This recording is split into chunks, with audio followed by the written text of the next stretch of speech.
Vaheguru Ji Ka Khalsa, Vaheguru Ji Ki Fateh. The whole Sikh world is uniting around Bhai Jagraj. One man in Patiala has managed to unite the whole Panth, and it's a beautiful thing. And really, Tan Bhai Jagraj and Tan Guru Gobind Singh Ji for blessing us with this Sikh who's able to do this as his seva for the Panth. Whether or not you agree with what he did, what we can see is that everybody can respect his integrity, his courage, his strength of conviction, and the whole time he's accepted full part in what he did. No appeal, no lawyer, nothing. He's remained Chardikala and he's remained sovereign. His stance has been very clear. If the system is not just, I will not seek justice from it. Let's look at the history of the Sikhs just broadly. We had continuous persecution, even from Guru Nanak Dev Ji's time to Guru Arjan Dev Ji Shahidi, all the way to Guru Tegh Bahadur, and then on. We've been persecuted by the Mughals, and then guess what? The Sikhs kicked them out of India, and Ranjit Singh's kingdom was set up. Then, after that, the British came and took over the Ranjit Singh's kingdom, and they persecuted the Sikhs. But then what happened? Sikhs were the biggest contributors to the Indian independence movement, so we helped to kick them out of India as well. And then what happens to the Sikhs afterwards? The Indian government decides to persecute the Sikhs.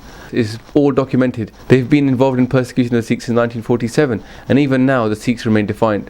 And look across the world, Australia, Canada, America, Britain, Europe, all over the world, Sikhs are uniting and they're saying, no, we are still alive. There's so many young Sikhs who are fully following the Sikh path, keeping their head, keeping their kesh, and not afraid to say that we are the Khalsa. We do keep calm and we do carry arms. Let's go back to even the first Guru. Guru Nanak Dev Ji was imprisoned.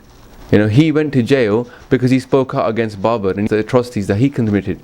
Then Guru Arjan Dev Ji, he achieved Shahidi for simply refusing to change even one line in Gurbani. That's how much strength they had.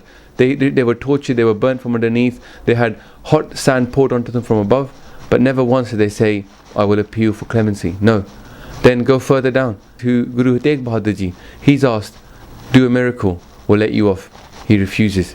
He's beheaded for saving the Hindu faith, and never once did he give his principles. And then look who died with him. By Mati Das, by Sati Das, by Dayala. They were also tortured. They were also killed. One was chopped in half. One was put on the chadkriyan.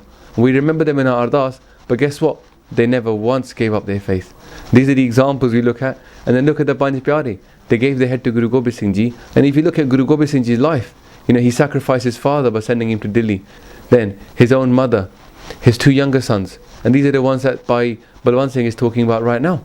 The Chote Sahibzade. They didn't even bend their head to go inside the door. They bent their knees. And when they achieved Shahidi, they achieved Shahidi by shouting Jakare. And then look at the Elder Sahibzade. They also achieved Shahidi in battle. And Guru Gobind Singh Ji himself, when he was in Anandpur Sahib, never once gave in. There was a siege for so long, the Sikhs were reduced to eating the bark of the trees and the leaves of the trees, but never once did Guru Gobind Singh Ji give in. And then when he went all the Chamkor di Gadi, and they were trapped, 40 Sikhs against so many Afghans, one by one the Singhs were going out and fighting, never once did it occur to Guru Gobind Singh to give in. And the Sikhs had to do a benti. 5 Singhs had to tell him, no, you go. He didn't want to go, but they said, you have to go and carry on this Panth and keep it alive. And Guru Gobind Singh took the hukum of the Guru Khalsa Panth. And then look further down, we have shaheeds like Bhai Mani Singh, who, look at this exact same thing happening with Bhai Mani Singh as with Bhai Balwant Singh. They're going to kill him, and they say, beg for forgiveness. He says, no. And they say, we're going to chop you from limb to limb, from joint to joint. He said, go ahead. And then when the guy comes up to him and he says, I'm going to chop you from your wrist, he says, no. The first joint is there. Start there. How can you kill this guy? He's already unafraid of you. You're not killing anything. For example, Bhai Taru Singh, he refuses to have his hair cut. They have to scalp him. Look at Banda Singh Bahadur. His own son was killed in front of him, and his heart was taken out of his body and put in Banda Singh Bahadur's mouth. Still, he refused to convert. He refused to give in at all. He remained sovereign. Look at the stories we have with the Sikh mothers, where their childs are being chopped into pieces and then put in a necklace around their body, but even then they refuse to convert. And they refuse to basically bend their principles. Oh, there's so many stories. Reverend C.F. Andrews, he was saying he saw 100 Christs being martyred every day. These people were Christ-like in their suffering. Recently I heard a story about one of the executioners from India, and he was talking about he's been executioner for so many years. In all this time, every single person I've seen has gone to the gallows, to death, scared. But only 2 people I met, he's talking about Sukha and Jinda, who went shouting Jakare and giving out laddus. And this philosophy of never giving in, always being strong, this fearlessness, we can applaud it, and Bhai Balwant Singh is taking strength from it. But actually, as we always say, always ask why. Why did these people live this way? Why were they so fearless? On the spiritual side, there's a couple of really important points. The first one is, we believe in reincarnation. We believe that this soul is going through so many different cycles, and actually it can't be killed. And the key thing for us is to achieve oneness with the divine. So death is nothing, life is everything. And it says in Japji Sahib, it says clearly, look, na oh mare na thage jaye, jinke ram base man mahe. That person who's got Ram Naam inside his body, he can't be killed and he can't be robbed. Whatever you do to him, he's under the control of Waheguru. And the second part of that is that actually we believe that everything is controlled by God. He is Karta Purkh. He does everything. So when it says in Sukhmani Sahib, Mare, Rakhe, Eko Aap, Manik ke kich nahi haath, that only Waheguru is the person who decides that you live or you die, and nothing is in the hands of human beings. So we don't have to fear death. That's what Waheguru is teaching us through Guruji. Don't fear death. Live honourable and decent and holy and spiritual life, and the rest of it will fall in place. And the third thing that we also believe in is that the Creator is just. We say Vadi Vadi Ai Ja Vadda Nao, Vadi Vadi Ai Ja Sach Nyao. And what that means is the Creator is so great, is so amazing, and even His Naam, His name is great, and also the Creator is so great, and even His justice is great. So we believe the world is just. It's going to go the right way. And it comes back to this thing when we say believe in Guru Gobind Singh Ji saying that Jab lag Khalsa rahe Niyara, tab sab tej dihu main sara. That whilst the Khalsa remains Niyara, remains separate, and remains faithful to what Guruji taught us, and all that time, whilst it does that, Guruji will support us. And we will always be supported by Guru Gobind Singh Ji. And who else do we want to depend upon? We actually do believe that God is without fear. Right in the Mool Mantra it says Nirpao and Nirvair. Waheguru is without fear. So we should be without fear. Waheguru is without vair, without any hatred or enemy of anybody. So we should be without any vair, any kind of hatred or any enemies. And it says in Rera Sahib, when we do Asa Mahla Chotha So Purkh, when we say Jin Nirpao, Jin Har Nirpao Tyaya Ji, Tinika Pao Sab Gavasi. That person who meditates upon this Creator who is without fear, then all of his fear is gone. The fearless living is actually a part of being a Sikh. In one way, Sikhi encourages dying. And I want to just explain that. Because, this game of love involves sacrificing yourself. Sacrificing yourself, this homme, this ego that you carry around. You're sacrificing this and giving it to your Guru. And Kabir Ji, for example, he says, Mohe marne ka chao hai, maro ta har ke dwar, mat har puche kaun hai pare hamare dwar. He's saying, look, I want to die, I have a desire to die, but let me die at God's door. But let it be just one thing. Let not God ask, who is this guy outside my door? Let me know God, and let me die in that kind of death. And this is the homemade death that he's talking about. And actually we see that in Sikhi. Guru Sahib is saying, look, if you want to play this game of love, Guru Nanak Dev Ji says, come to my path with your head in the palm of your hands. And if you look at the history of Sikhi, actually, the people who have given their self to Guru, they've taken themselves out, their man mukpa, and become Gurmukh. We follow in their footsteps.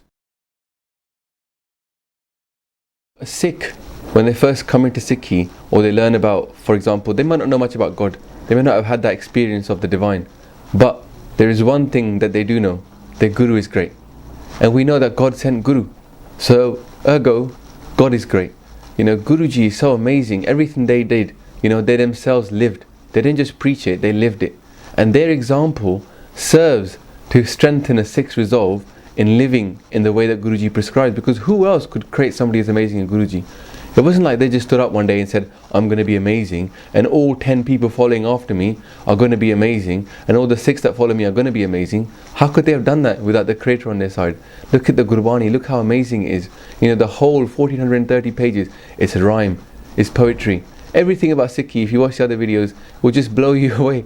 And it blows me away every day. And who else could do it but Waheguru? And then what happens is, you have this faith in Guru and how amazing he is. Then you say, look, let me do the rehat that he prescribes. Let me live this Gurbani. Let me read it in the morning. Let me sing it in the evening. Let me read it again at night. Let me actually do seva. Let me actually serve people and embrace the joy of service. And when you do all these things, the experience comes in, you know. Then you start experiencing Waheguru. Your dasam dwar starts activating. You realize Guru is great, and Guru is teaching you this amazing truth, and we can connect to our Creator. And then that strength and that faith and all that rehat, they all become like a big virtuous cycle that you are so full of joy. You know, how can you kill a person like that? They are already living immortality. They know that they've got that truth inside them. And that's what Guru Gobind Singh Ji is showing us. Look, stay atal. You know, atal, adol. You're not somebody you can move around. Stay solid. And Waheguru is solid. You can't go up to God and hit God. God's not going to move. And the way a Sikh is solid. You know, try punching a mountain. You're going to get hurt. You know, a Sikh is like a mountain. Stay strong, don't move. These are our principles. This is the truth. When you have the truth and you have an experience of the truth, you can't be moved from your resolve. What is money going to do for you? In Gurbani, it says, Heere jaisa janam hai. This life is like a jewel, and people swap it for just pennies. And Guru is telling us, no, don't swap your principles for anything. Don't swap this truth for anything. Even death is nothing. All of these things, they combine. You know, Bhai Balwant Singh right now in the jail, you know, the bhakti he's done for the last 17 years, look what he's managed to do for the Panth. And just because he stayed solid, you know, he is not moved. And if you look at the Sikh history, we're full of examples like this. And Tan Guru Gobind Singh Ji, Tan Guru Nanak for creating this Panth. You know, the Sikh only has to read the history, you know, just read it to understand how amazing what Guru's example is and all the Sikhs' example is. And almost you're buzzing from it, because, you know, it can change your life. You know, you want to follow it. No matter whether you've had the experience of God, you know this is the way that it should be. This is Waheguru's way. When you see the Sikh living that life, you know, like Bhai Balwant Singh or the other Sikhs in this century and previous centuries, you know, you can look at their life and you go, God has to be true. You know, how could these people be so amazing unless God was true? And really, that's what a Sikh's example should be in this world. When you live and you walk and the way you are, you know, people will say, this guy's got something about him. There is something behind this guy. Let me ask this guy what it is. And hopefully we can be like Bhai Balwant Singh, and he's proven to us that it's possible even now. You know, even when everybody else might have lost faith, and all of our leadership and all of our people that are representing Sikhs nowadays, Bhai Balwant Singh has shown us, nah, that way is alive and well. And all we can do is thank Bhai Balwant Singh for that. And if he dies like a Singh, I'll be proud, and I'll be distributing sweets, because he is going to his Creator, or he's going to come back into this world and be born into a Sikh family. And I pray to Waheguru that he's born in my family. And forgive me for my mistakes. Waheguru kirpa kare that the Guru di Fauj sada kar di Moj. Waheguru ji ka Khalsa, Waheguru ji ki Fateh.